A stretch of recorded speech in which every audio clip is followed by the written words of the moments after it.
Hey, Cherry Street Cheetahs. Coach Hall here. Good to see ya. Just got done washing my hands. I'm taking a little break from working out. I've been doing the PBSKids Moving to Learn. It's a great workout. You know, I've got to exercise a lot. I've got a lot of calories to burn. Kids are always trying to give me their lunch. You know me. I'm like, hey guys, I don't want your lunch. But you know, the Cherry Street Cheetahs, they're always saying, Coach, you want my lunch? I'm like, oh, I don't know. But that's why I got to exercise so much. I've been doing the PBS Move to Learn. It's really been helping me burn some of these calories here. You know, I haven't seen you guys. I haven't seen you guys in a long time.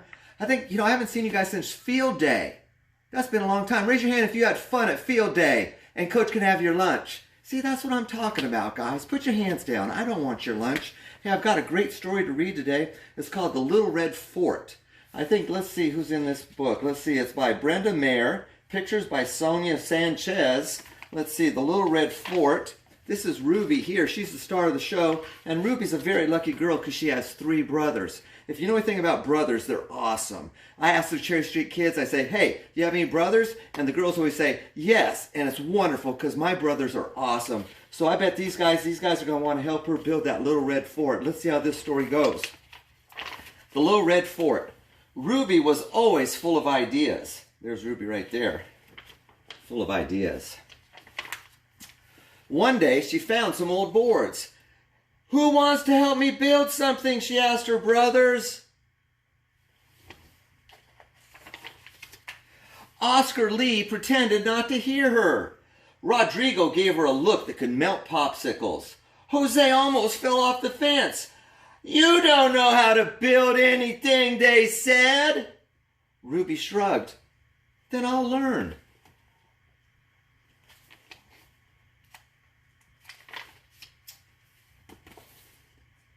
And she did.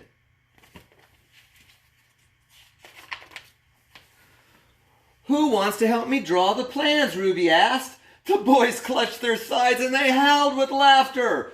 Not me, said Oscar Lee. I don't think so, said Rodrigo. No way, said Jose. I'm too busy. Fine, said Ruby. I'll draw them myself.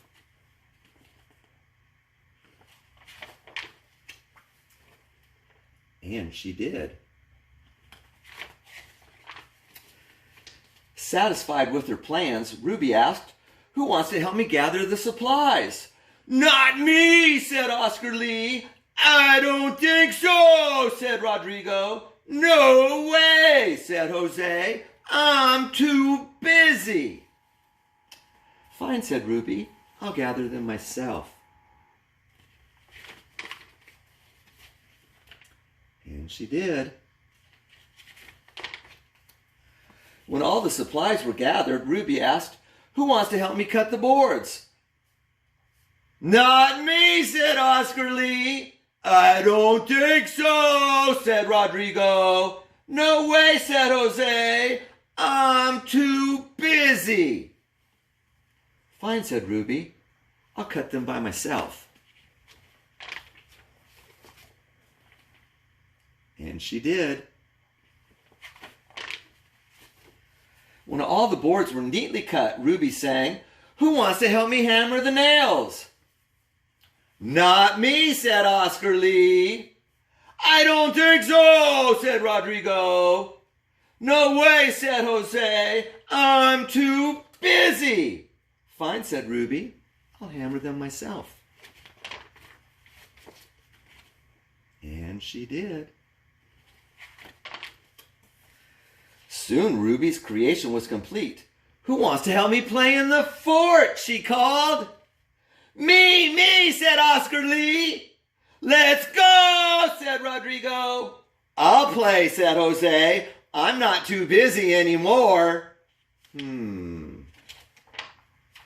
Not so fast, Ruby said. You didn't help me draw the plans. You didn't help me gather the supplies. You didn't help me cut the boards or hammer the nails. You said I didn't know how to build. And you laughed at me. I'm going to play in the fort all by myself. And she did. We didn't want to play anyway, the boys said. But they did. So they huddled and whispered and got straight to work. Oscar Lee made a mailbox. Rodrigo planted flowers. Jose painted the fort fire engine red. Ruby was delighted. That evening, the boys followed a delicious aroma to a fort-warming party. "Who wants to help me clean this plate?" Ruby asked. "We do," said the boys. I think she's got cookies, guys. And they did. Oh, that was a wonderful story. See how great brothers are? Aren't they the best? Folks, I got to get back to my working out because kids are always trying to give me their lunch. Guys, raise your hand if that was a great story and Coach can have your lunch.